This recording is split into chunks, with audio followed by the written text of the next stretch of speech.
Hi guys, it's Mandy, and this video is going to be about how to prime the Vitalflow circuit. So first, in assembly and setup, we're going to grab the checklist that's in the ECLS room. And then from there, we're going to inspect the external disposable tray and make sure there's no damages, ensure sterility, confirm the expiration date, and move it to a clean surface for unpackaging and priming.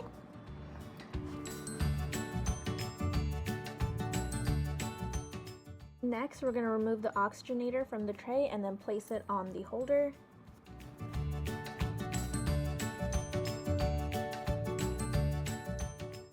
Next, we're going to hang the quick prime bag onto the IV pole, and then just make sure that you hang the table tray on the IV pole at a lower height than the quick prime bag.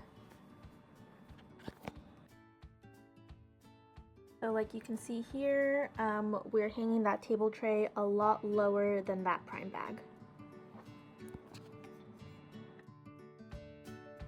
And now what you're going to do is take out the pump from the packaging. And then you're going to slide the pump into the motor drive until the thumb latch pin engages. So just like this. Perfect. Alright, so next we're going to remove that red cap that is on the outlet of the oxygenator and then connect the red tubing to the blood outlet connector of the oxygenator. So red to red, just like this. Take that top off and then connect to the outlet of the oxygenator.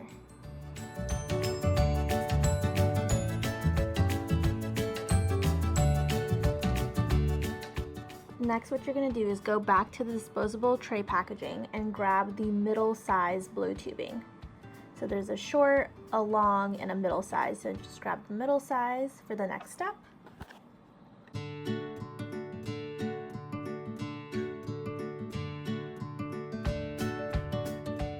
And next, what you're going to do is remove that blue cap on the inlet of the oxygenator, connect that tubing between the blood outlet of the pump and the inlet of the oxygenator.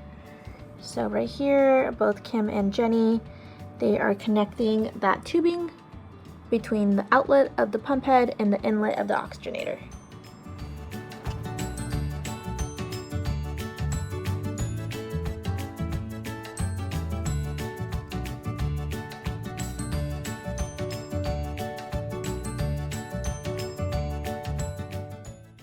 And now we're just going to grab our 3 pigtails and then put those on the lure ports of the oxygenator, and then make sure that your stopcocks are closed.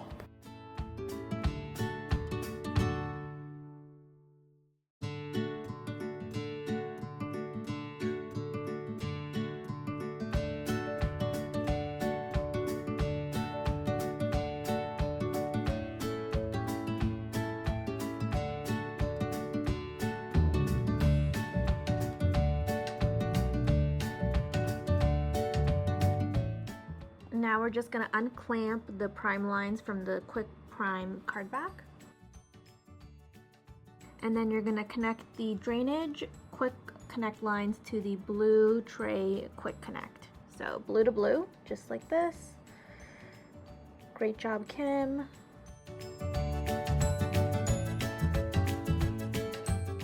Now same thing, we're going to do red to red. So you're going to connect the red return quick connect line from the prime bag to the return red quick connect line from the table tray. So here you've got your red line all connected, and then you've got your blues connected. And then real quick, you're just going to make sure that you tighten and secure each assembled tubing connection on the oxygenator, and make sure that there's at least 2 barbs over each tubing connection. And then you're going to secure it with a zip tie here, and then secure it with a zip tie right there. Alright, and now you're just going to go and grab your oxygen line and then connect the one end of that green oxygen line that has the filter on it to the oxygenator. So that's the filter to the oxygenator, and then obviously connect the other side to the oxygen tank.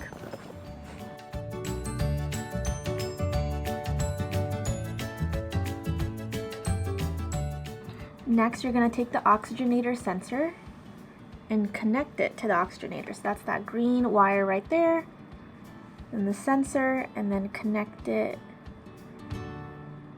Kim is trying to look for it, and she found it right there.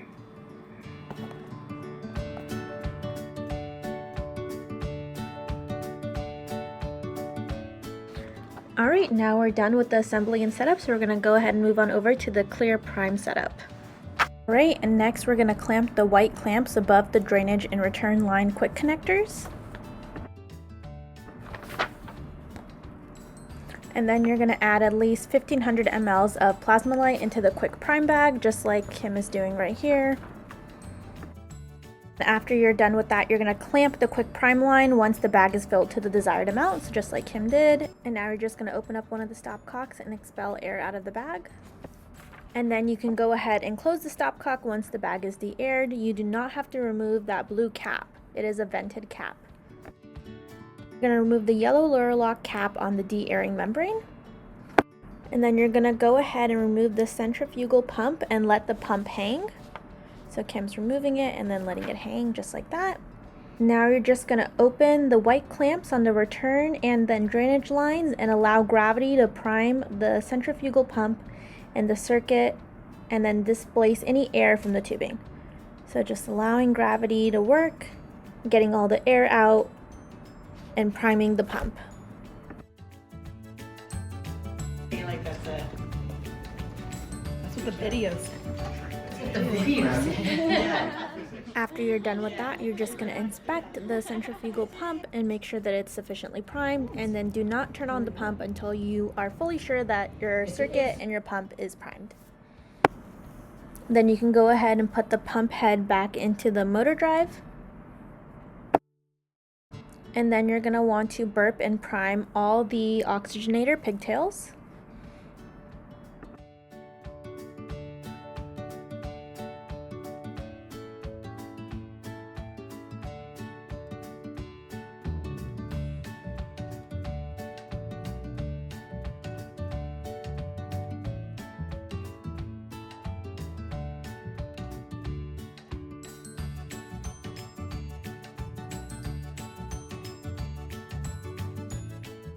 Next, you're going to attach the bubble sensor to the tubing in between the pump and the oxygenator, and you want to make sure that arrow is pointing towards the oxygenator.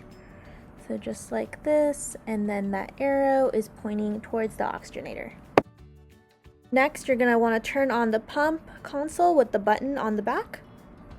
And do not press that play icon when that shows up on the screen.